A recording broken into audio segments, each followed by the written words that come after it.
Dalam program Adistion Point di Digital Kompas TV menyoroti demo yang terjadi di tanah air belakangan ini, anggota DPR RI fraksi PDI Perjuangan Rieke Diah Pitaloka bilang pejabat negara untuk menjaga lisan. Jika ada yang kritik, itu menjadi resiko pejabat negara.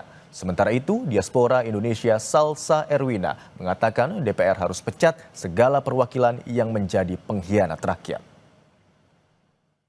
Satu pelajaran berharga. Pertama, saya sudah juga statement secara pribadi dengan segala kerendahan hati saya, dengan segala hormat saya kepada sahabat-sahabat anggota DPR RI khususnya, dan juga tidak ketinggalan para menteri, pelajaran berharga bagi kita para pejabat negara untuk menjaga lisan.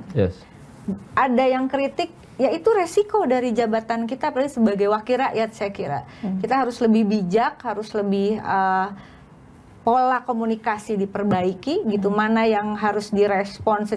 Tidak perlu reaksioner. Menurut saya selalu membutuhkan justru kritik sebanyak-banyaknya supaya kita benar-benar ngerasa memang belum selesai menjalankan amanat jabatan dengan kitab suci kita masing-masing. Sebenarnya itu aja. Dan mudah-mudahan ini nggak usah gengsi juga. Memang ya salah merespon dengan gestur dan seperti itu, ya mohon maaf kalau apalagi ada kalimat-kalimat kasar begitu ya di teman-teman Teteh. Mohon maaf ya teman-teman Teteh, kan kita tahu. Saya tidak mau, karena setiap orang saya kira punya strategi dan pandangan masing-masing, tapi kalau boleh maaf sekali, bukan ingin menggurui, sampai kemudian ada publik merespon dan sampai ada yang meninggal begitu. Ini nggak terbayarkan. Buat saya satu nyawa itu nggak bisa diganti. Para pengemudi logistik gitu. Jadi kita memang sedang memperjuangkan suatu regulasi gitu ya.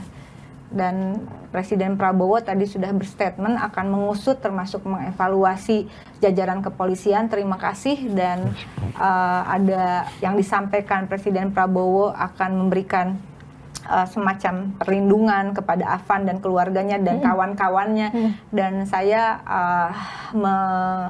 mengapresiasi sekaligus bahwa perlindungan dari seorang presiden itu tentu bukan dengan memberikan santunan, tapi memberikan suatu regulasi atau payung hukum. Dalam hal ini secara makro perbaikan atau revisi Undang-Undang Ketenagakerjaan, tetapi secara khusus itu ada payung hukum untuk teman-teman ojek online, teman-teman ojol. DPR harus pecat segala perwakilan yang menjadi pengkhianat terhadap rakyat.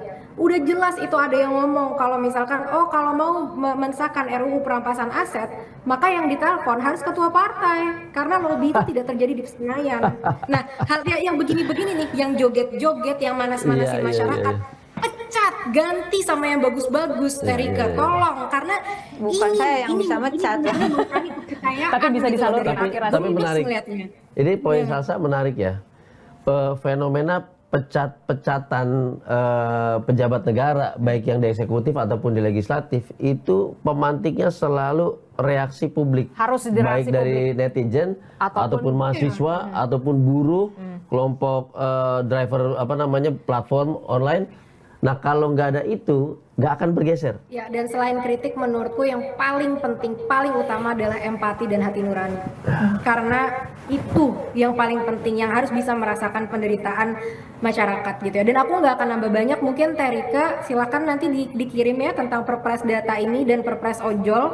Menurutku ini saat yang tepat, Kak. Aku juga sedang merumuskan dengan beberapa teman tuntutan yang mau kita tuntut dengan adanya demonstrasi ini, dan aku mau masukkan ini salah satu jadi tuntutan kita ya, termasuk dengan pengesahan RUU perampasan aset, Kak. Itu adalah salah satu yang benar-benar mau kita perjuangkan 7 hari ke depan kalau bisa harus disahkan RUU perampasan aset.